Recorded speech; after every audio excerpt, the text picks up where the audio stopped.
Introduction. The Grammar of Magic. Why does a spell for love call for a red candle and rose petals? Why is sage burned for purification?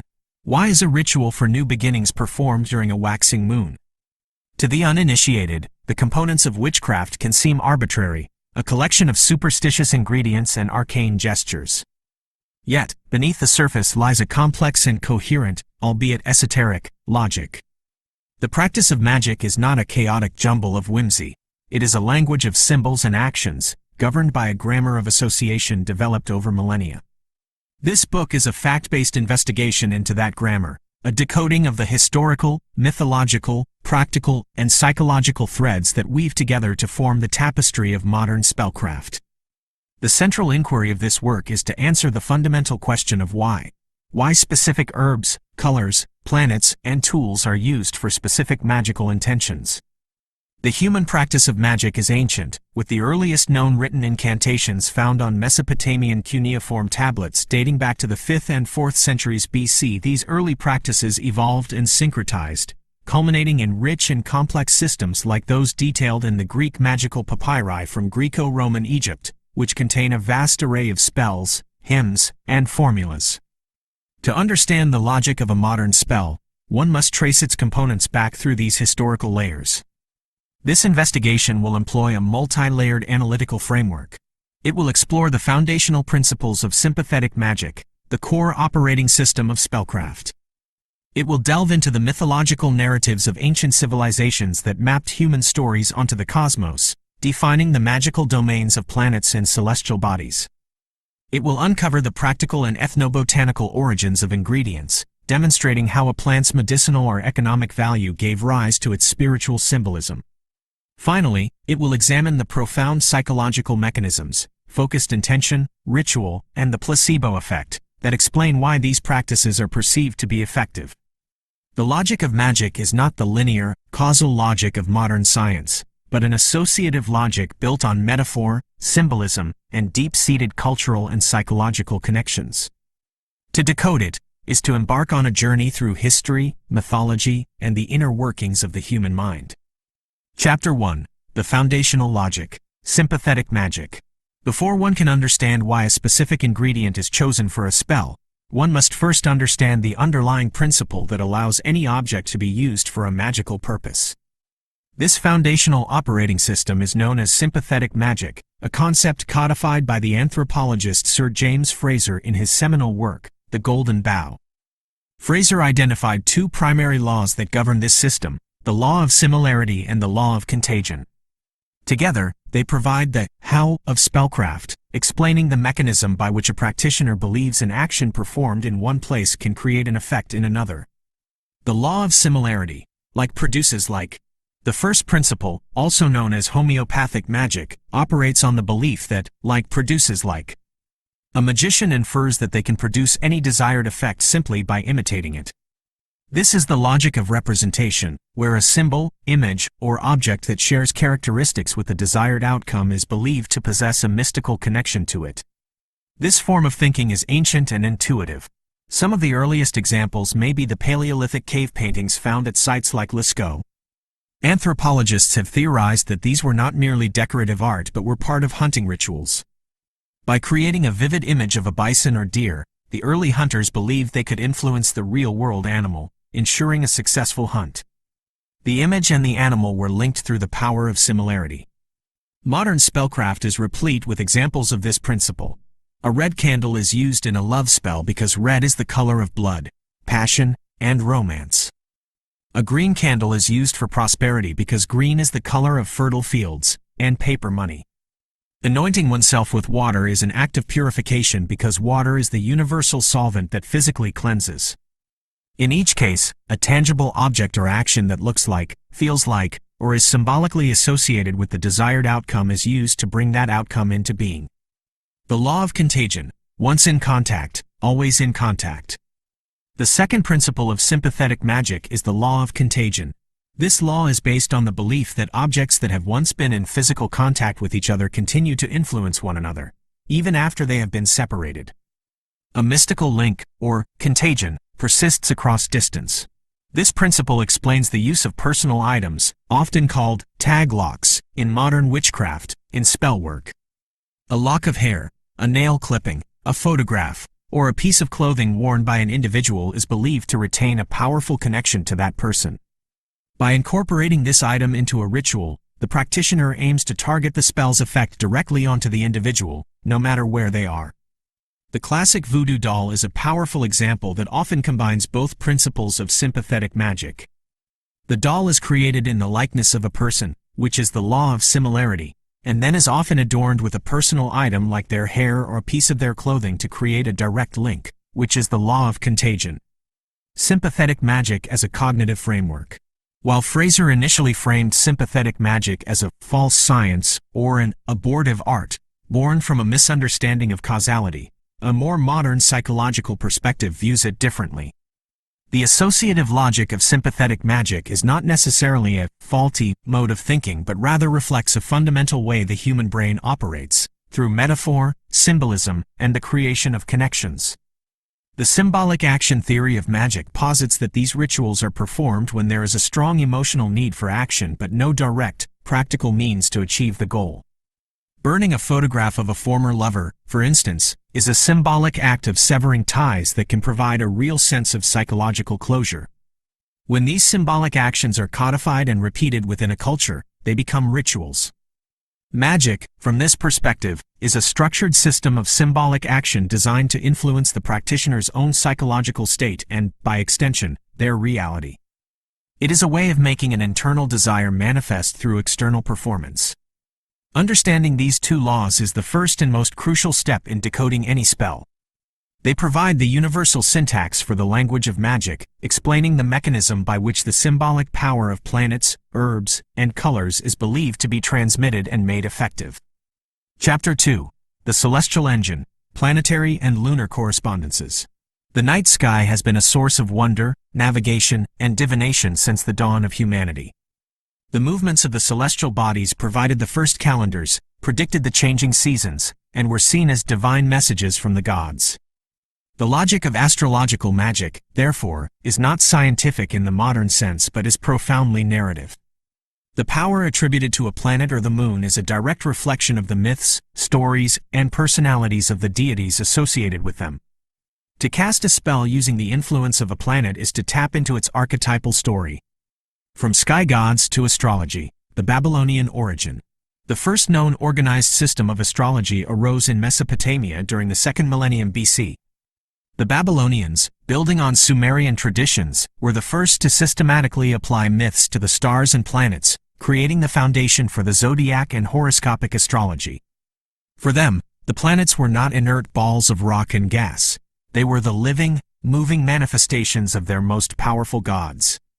The patron god of Babylon, Marduk, was identified with the planet Jupiter. The goddess of love and war, Ishtar, was Venus. The god of war, Nergal, was Mars. The god of wisdom, Nabu, was Mercury. And the god of agriculture and order, Ninurta, was Saturn. The movements of these planets were interpreted as the actions and intentions of the gods themselves. An unfavorable omen, such as an eclipse, was not a random astronomical event but a sign of a god's displeasure, portending floods, famine, or political turmoil. This system, where celestial events were divine communications, was later adopted and refined by the Egyptians, Greeks, and Romans, forming the bedrock of Western esotericism. The mythological personas of the planets. The magical associations used in witchcraft today are direct descendants of the myths and personalities of the Greco-Roman gods, who were themselves syncretized with their older Babylonian counterparts. Venus, love, beauty, prosperity. Friday is Venus's day, dies Veneris in Latin. The Roman Venus, identified with the Greek Aphrodite and the Mesopotamian Ishtar, is the goddess of love, beauty, fertility, desire, and prosperity. Her myths are stories of passion, seduction, and the generative power of life itself. She was born from the sea foam, an embodiment of the yielding, watery female principle essential for creation. Her domain extends beyond simple romance to include artistic creation, sensuality, and mutual affection. Consequently, spells invoking Venus or using materials associated with her, like roses, myrtle, or the color pink, are used to attract love, enhance beauty, foster harmony in relationships, and inspire artistic endeavors. Mars, conflict, courage, protection. Tuesday is the day of Mars, dies Martis. The Roman god Mars was a more complex figure than his often reviled Greek counterpart, Ares. While Ares was seen as a force of pure, destructive chaos, Mars represented military power as a means to secure peace and defend the Roman state. He was not only a god of war but also an agricultural guardian, and his festivals marked the beginning and end of both the military and farming seasons. This dual nature explains why Mars is invoked for a wide range of purposes: aggression, conflict, and severing ties, but also for courage, strength, willpower, and protection from harm. The color red and the metal iron are his primary correspondences, linking to blood and weaponry. Mercury, communication, trickery, commerce. Wednesday belongs to Mercury, dies Mercury. Identified with the Greek trickster god Hermes, Mercury is the divine messenger, governing commerce, communication, eloquence, and travel. He is a liminal figure, a guide of souls, psychopomp, who can move freely between the worlds of gods, mortals, and the dead. His name is linked to the Latin merx, merchandise, highlighting his role as a patron of merchants. This multifaceted and quick-witted nature makes Mercury's energy suitable for a broad array of spells, those for success in business and financial gain, safe travel, improving communication skills, intellectual pursuits, and even for acts of cleverness or deception. The enduring power of the moon. The moon's influence is arguably the most ancient and intuitive in all of magic. Its visible cycle, from darkness to fullness and back again, and its observable effects on the tides, agriculture, and the menstrual cycle made it a universal symbol of time, rhythm, transformation, and emotion. Across cultures, the moon was personified as a powerful deity: the Babylonian moon god Sin, ruler of time and cycles; the Greek goddess Selene, later merged with Artemis; the Egyptian god of healing, Khonsu; and the Inca goddess Mama Kia, protector of women. The moon's association with water and tides linked it directly to the realm of emotions and intuition, the hidden, flowing, subconscious aspects of life. This deep symbolic connection forms the basis for lunar timing in magic. The phases of the moon provide a natural and potent framework for spellcraft. New moon, a time of darkness and potential, ideal for introspection, divination, and setting intentions for the cycle ahead. Waxing moon. As the moon's light grows, this phase is used for constructive magic, spells for growth, attraction, new beginnings, and increasing wealth or health. Full moon, the peak of lunar power, when the moon is fully illuminated. This is a time for spells of manifestation, empowerment, healing, and any working that requires maximum energy. The full moon has long been linked to heightened emotions and even madness, as reflected in the word lunatic, from the Latin luna. Waning moon. As the moon's light recedes, this phase is used for banishing or release magic, spells to get rid of negative habits, end relationships, decrease debt, or cleanse oneself of unwanted influences. The planetary week, a hidden grammar. This entire celestial system is so deeply embedded in Western culture that it hides in plain sight within our calendar. The names for the days of the week are a direct inheritance from this system, passed down from the Romans and adapted by Germanic cultures. Sunday is the sun's day, Monday is the moon's day, Tuesday is Mars's day, via the Norse Tiw, Wednesday is Mercury's day, via Woden, Thursday is Jupiter's day, via Thor, Friday is Venus's day, via Frigg, and Saturday is Saturn's day. Performing a spell on the day corresponding to its ruling planet is a way of aligning the ritual with the appropriate mythological and energetic current. Here is a summary table. Planet, day of the week, Greco-Roman deity. Key magical domains. Associated concepts. The Sun rules Sunday. Its deities are Sol, Helios, and Apollo. Its domains are success, vitality, illumination, and leadership. And its concepts are health, confidence, ambition, clarity, and self-realization. The Moon rules Monday. Its deities are Luna, Selene, and Diana. Its domains are intuition, emotion, cycles, dreams, and psychic ability, and its concepts are divination, healing, spiritual development, home, and family. Mars rules Tuesday.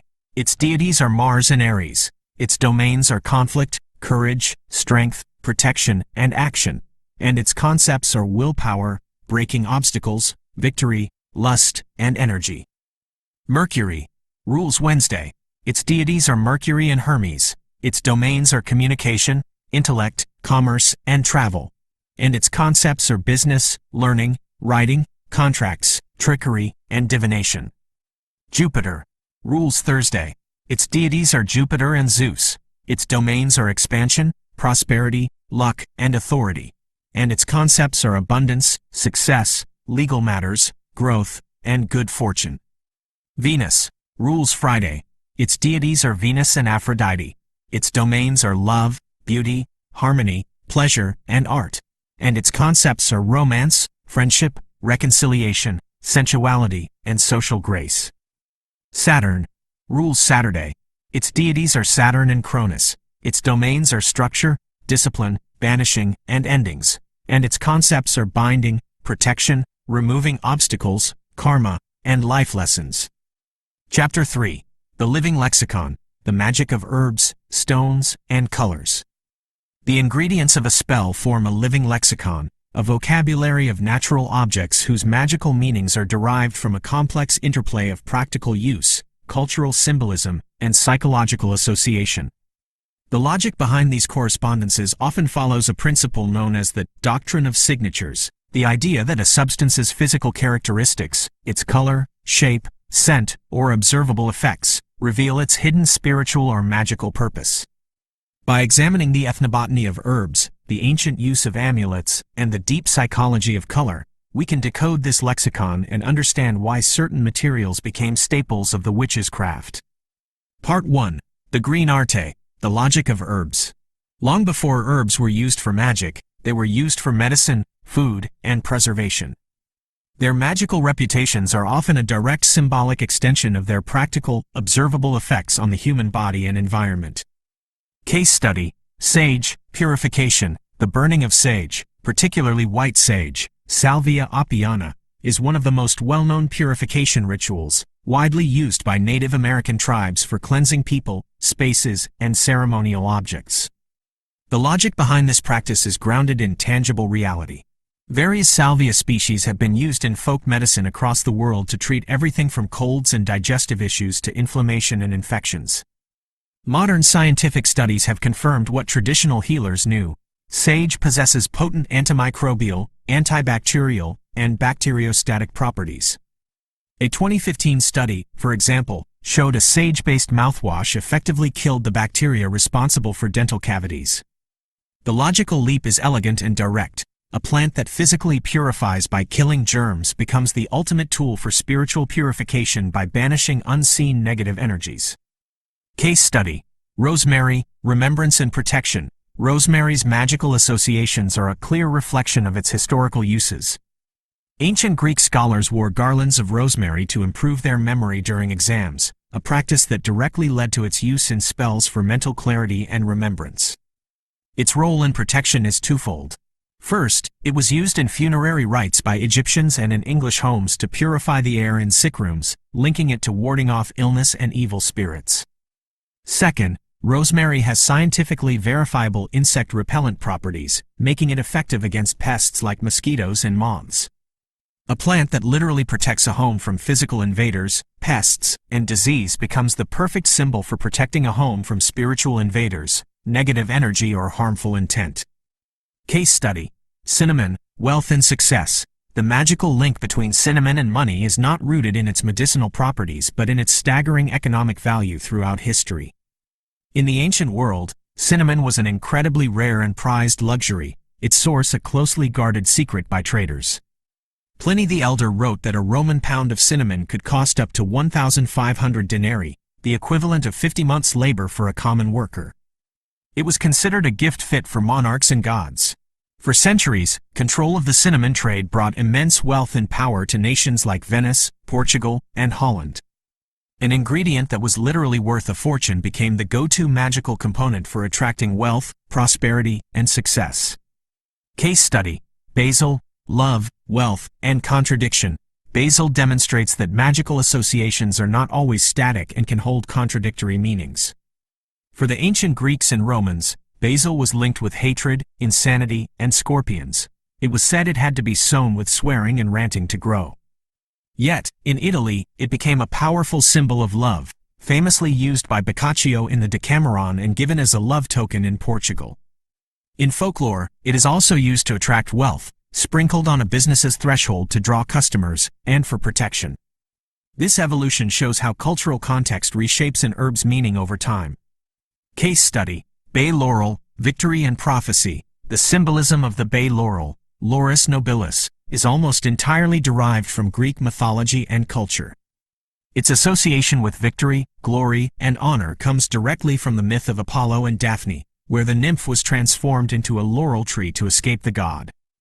In his devotion, Apollo made the tree sacred, and its leaves were used to crown victors at the Pythian Games, a tradition that continues symbolically in terms like poet laureate and baccalaureate.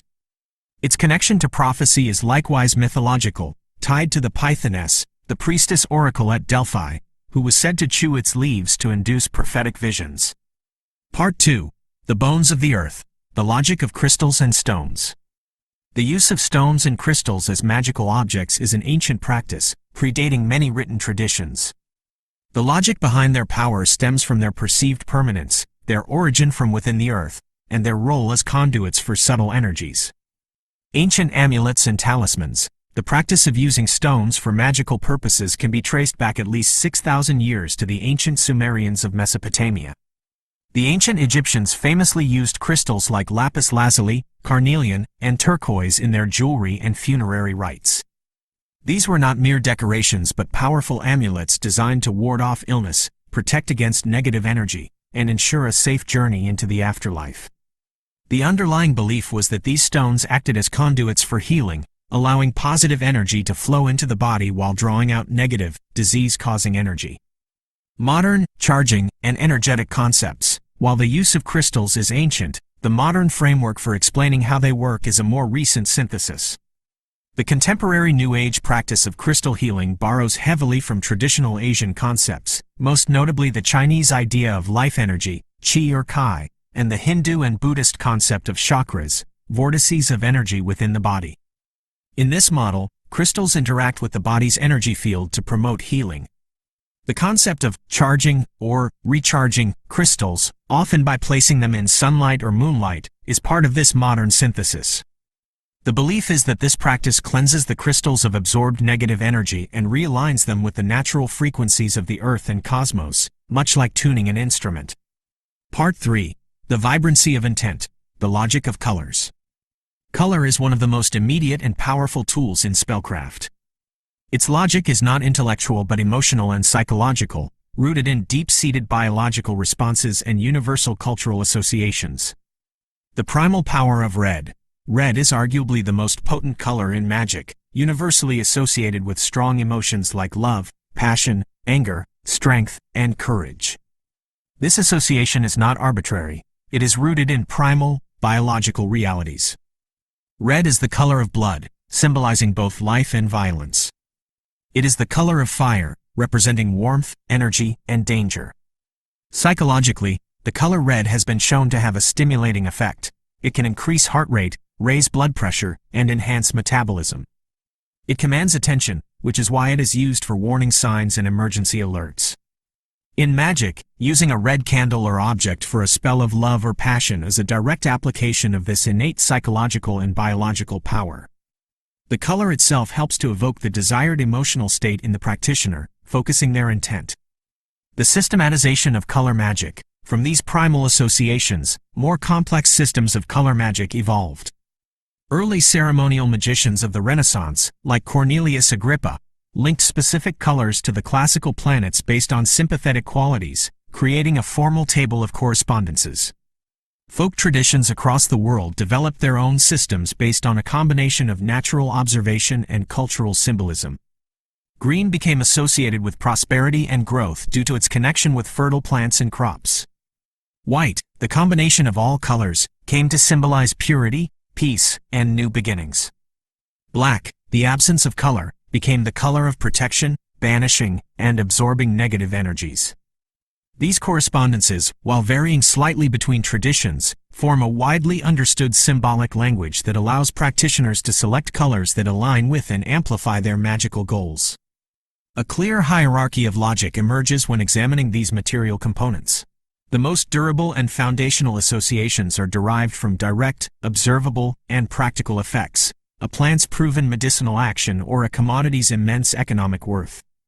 Layered on top of this are the powerful, innate psychological and cultural associations, such as the link between the color red and passion. The most abstract layer is derived from purely mythological narratives, such as the stories that define a planet's magical domain. Many of the most potent magical ingredients, like rosemary, operate on all three levels at once. They have practical uses, pest repellent, folkloric symbolism, remembrance, and mythological connections to Aphrodite, making them a rich and powerful part of the magical lexicon. Chapter 4. The Ritual Framework: Tools, Time, and Sacred Space. A spell is more than the sum of its parts. It is a ritual performance, and the structure of that performance, the tools used, the space created, and the timing chosen, is as crucial to its perceived effect as the ingredients themselves. The modern witch's ritual framework is a fascinating example of syncretism, a deliberate construction assembled over the last 2 centuries by occultists who drew from a wide array of disparate sources.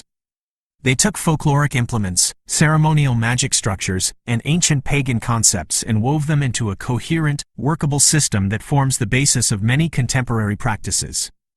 The witch's tools, an evolutionary arsenal. The iconic tools of the witch, the athame, wand, chalice, and pentagram, each have a complex history that reveals their evolution from practical objects or symbols from other traditions into their specific roles in modern witchcraft. The athame, the will-directed, the black-handled, double-edged ritual knife is a central tool in many Wiccan traditions, used for directing energy, casting the circle, and invoking deities, but explicitly not for physical cutting. The term athame first appears in the writings of Gerald Gardner, who likely derived it from French versions of the Renaissance grimoire, the Key of Solomon. There, the word appears as arthane or arthame, which is believed to be a corruption of the late Latin artavus, meaning a small knife used for sharpening a scribe's quill. The handle's black color also has a long history in European folklore, where black-handled knives were considered potent weapons against evil spirits and were used in various magical rites. Thus, the athame is not an ancient pagan tool but a Renaissance ceremonial implement, filtered through folklore and repurposed by modern witchcraft as a primary symbol of the practitioner's will. The wand, the channel of power. The wand as a magical implement has a far more ancient lineage. It appears in Homer's epics as the rhabdos, a rod used by gods like Hermes and Circe to work magic. Apotropaic, or protective, wands made from hippopotamus tusks were used in ancient Egyptian childbirth ceremonies to ward off evil forces. The wand was incorporated into Western ceremonial magic through grimoires like the Key of Solomon and was later adopted as a key elemental tool by the Hermetic Order of the Golden Dawn, who associated it with the element of fire. The chalice, the vessel of being, the use of a sacred cup in ritual is a near universal human practice. Ritual goblets were used in Mesopotamia and ancient Egypt for offerings to the gods, and in Judaism, the Kiddush cup is used for blessing wine on Shabbat. The most direct influence on its use in Western esotericism is the Christian Eucharistic chalice, which holds the wine symbolizing the blood of Christ's sacrifice. In modern Wicca, the chalice was adopted to represent the element of water and the receptive, feminine divine principle, often symbolizing the womb of the goddess. The pentagram, the map of the microcosm. The 5-pointed star is a symbol with a remarkably diverse and often contradictory history. Far from being an exclusively pagan or sinister symbol, the pentagram was used in ancient times by Pythagoreans as a symbol of mathematical perfection and health. In early Christianity, it symbolized the 5 wounds of Christ, and in the medieval poem Sir Gawain and the Green Knight, it is emblazoned on the hero's shield as a token of his 5 knightly virtues. Its modern esoteric meaning as a representation of the 4 physical elements governed by the 5th element of spirit was standardized during the Renaissance and codified by 19th-century occultists. Creating sacred space, the magic circle. The practice of casting a circle to define a ritual space is ancient. The Sumerians had a practice called zisoru, which involved drawing a protective circle with flour. Assyrian and Greco-Egyptian magic also used circles for protection from and containment of spirits. In the ceremonial magic of the Middle Ages and Renaissance, the circle's primary function was defensive. It was a barrier to protect the magician from the powerful and potentially dangerous entities they sought to conjure. In modern Wicca, however, the purpose of the circle evolved significantly. While still retaining a protective function, its primary role shifted to that of creating a sacred space. The circle is envisioned as a sphere of purified energy, a temporary temple that is between the worlds, in a time that is not a time. It serves to contain the personal power raised during the ritual and to create the proper focused atmosphere, shutting out the mundane distractions of the outside world. Calling the quarters, the elemental compass. The association of the four cardinal directions with the four classical Greek elements, earth, air, fire, water, is a cornerstone of many modern magical traditions. This system was largely developed and standardized by the Hermetic Order of the Golden Dawn in the late 19th century. Their correspondences are based on a distinctly European geographical and climatic perspective. East is associated with air, the direction of the sunrise, new beginnings, intellect, and breath. South is associated with fire, the direction of the noonday sun and warmer climates, representing passion, energy, and will. West is associated with water, the direction of the sunset and, for Britain, the vast Atlantic Ocean, symbolizing emotions, intuition, and the subconscious. North is associated with earth, the direction of coldness, darkness, and stability, representing the physical body, grounding, and manifestation. The Golden Dawn created elaborate tables linking these elemental directions to specific colors, seasons, times of day, archangels, and tarot suits, forming a comprehensive symbolic system. It is important to note that this is not a universal system. Other cultures, such as the Celts, had different associations based on their own geography, for instance, linking west with water, the Atlantic, north with air, Arctic winds, and east with earth, the European continent.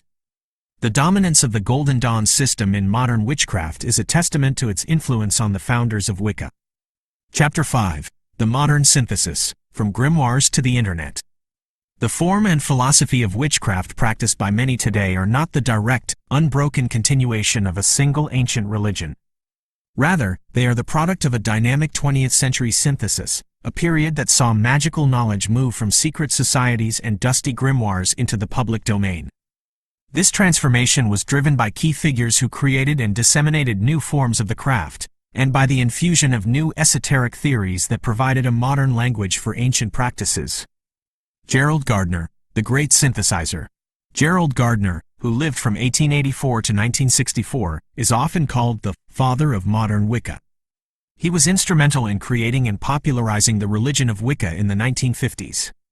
He was not, as he sometimes implied, merely revealing a long-hidden, continuously practiced, old religion. Instead, he was a brilliant synthesizer who constructed a new, cohesive spiritual system from a variety of disparate sources. The primary ingredients in Gardner's synthesis included the witch cult theory. Gardner built his narrative on the academic work of Margaret Murray, an Egyptologist who theorized that the European witch trials were an attempt to stamp out a surviving, organized pre-Christian pagan religion. While this theory has since been largely discredited by historians, it provided Gardner with a powerful and romantic origin story for his new movement. Ceremonial magic and occultism. Gardner was deeply enmeshed in the occult world of his time. He supplemented the folk magic traditions he claimed to have received from the New Forest Coven, with ritual structures, concepts, and texts borrowed from Freemasonry, ceremonial magic, and the writings of the infamous occultist Aleister Crowley.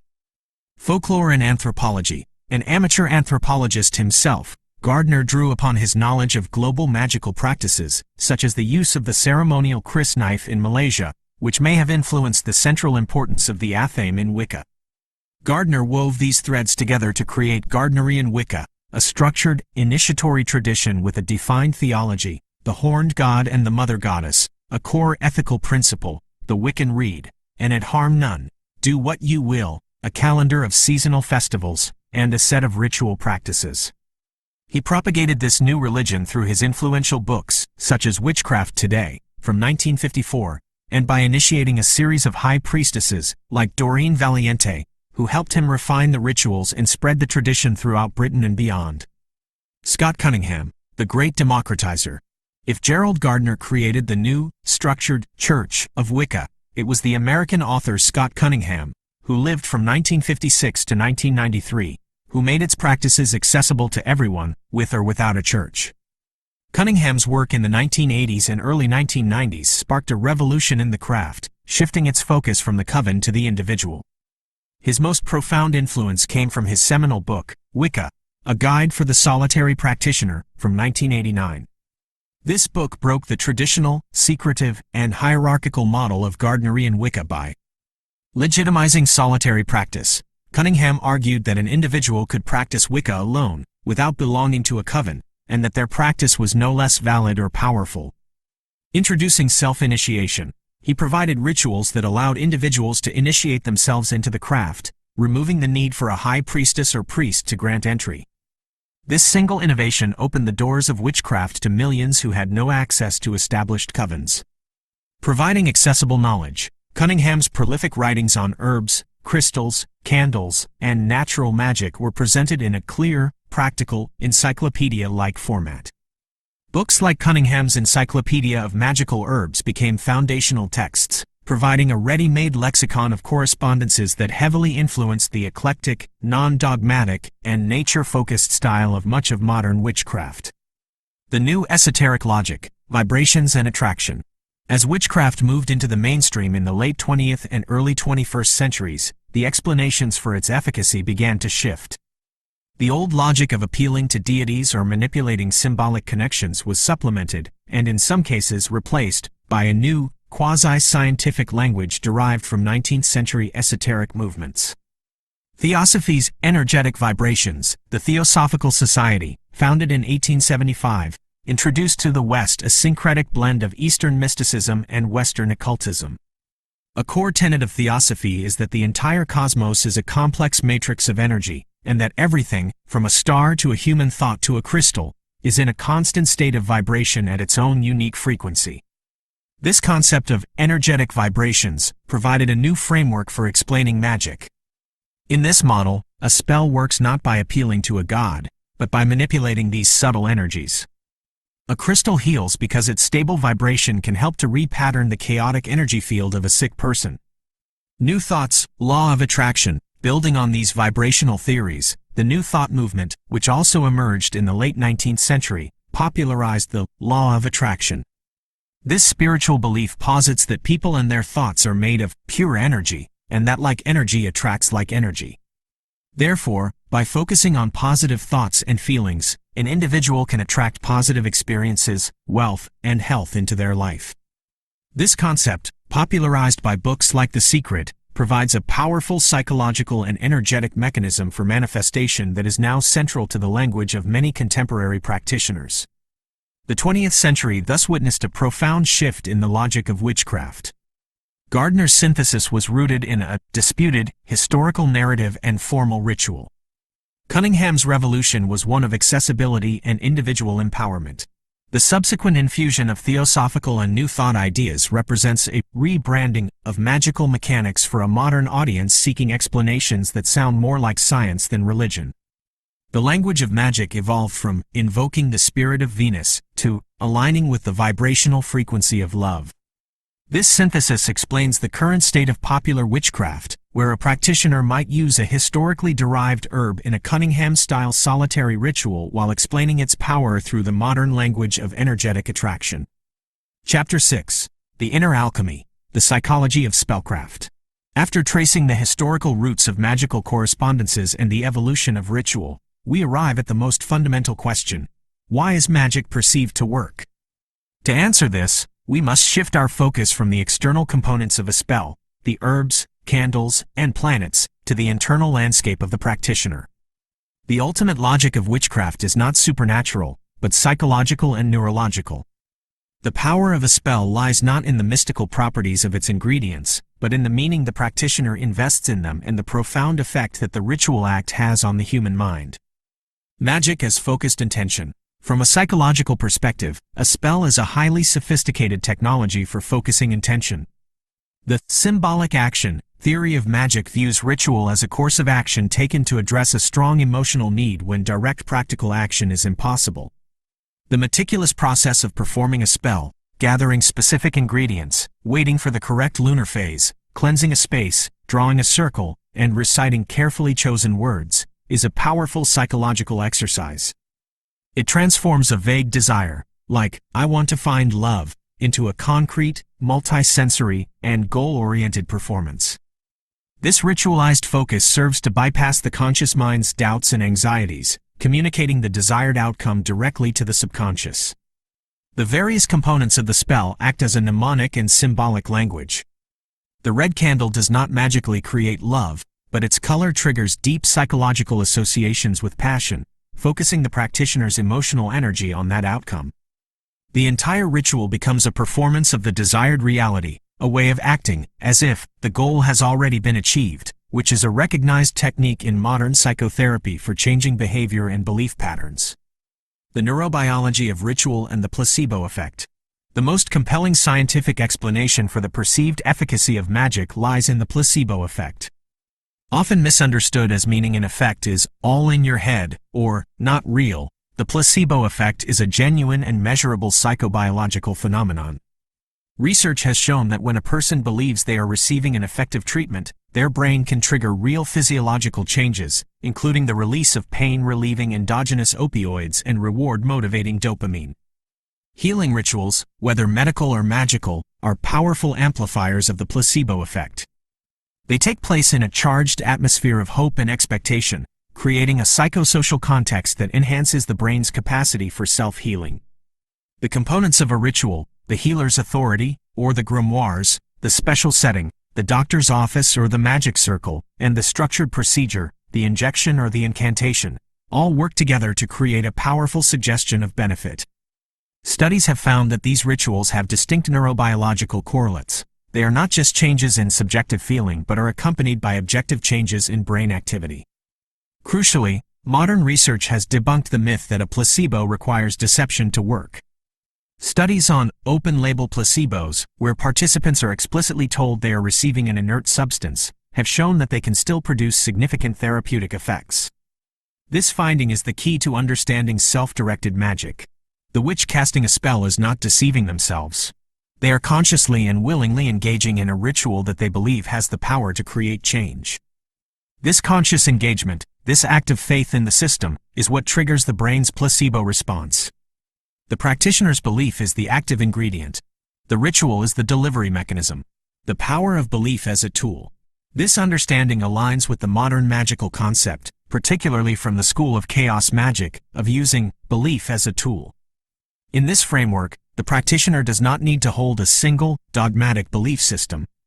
Instead, they can consciously and temporarily adopt a belief. I believe this sigil holds my will, or I believe this herb will protect me, for the duration of a ritual in order to achieve a specific psychological state. The magic lies in the mind's flexibility and its ability to shape its own perception of reality. The practitioner is, in effect, hacking their own nervous system, using the language of symbols and ritual to talk to their cells and influence their own psychological and behavioral responses. The ultimate logic of witchcraft, therefore, is an internal alchemy. The external world of herbs, stones, and stars provides a rich symbolic vocabulary. The ritual provides the grammar and syntax, but the spell itself is spoken within the mind and body of the practitioner.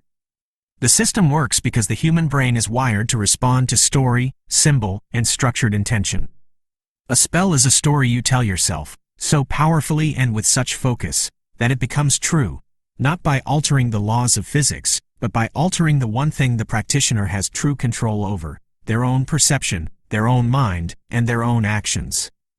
Conclusion: an evolving grammar. The journey to decode the logic of witchcraft reveals not a single, simple answer, but a rich, multi-layered system of meaning. The associations that form the backbone of spellcraft are not arbitrary. They are the product of a dynamic interplay between historical precedent, mythological narrative, practical ethnobotany, and profound human psychology. The grammar of magic is not a dead language preserved in ancient texts, but a living one, constantly evolving and being reinterpreted by each new generation. We have seen how the foundational operating system of sympathetic magic, the principle that like affects like and that contact creates a lasting connection, provides the underlying mechanism for how a spell is thought to work.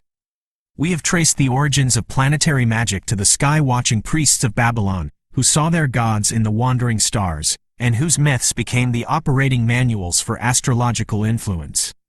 We have uncovered the practical roots of herbal magic, where a plant's medicinal or economic value directly shaped its spiritual purpose, and we have explored the deep, innate psychological power of colors. Furthermore, we have seen how the modern ritual framework is itself a masterful synthesis, consciously constructed by 19th and 20th century occultists who wove together threads from ceremonial magic, ancient symbolism, and folklore. This tradition was then revolutionized, first by Gerald Gardner, who packaged it into the new religion of Wicca, and then by Scott Cunningham, who democratized it for the solitary practitioner. More recently, the language of magic has evolved again, incorporating the quasi-scientific concepts of energetic vibrations from theosophy and the law of attraction from New Thought to speak to a modern audience. Ultimately, the reason these practices persist and are perceived to work lies within the practitioner.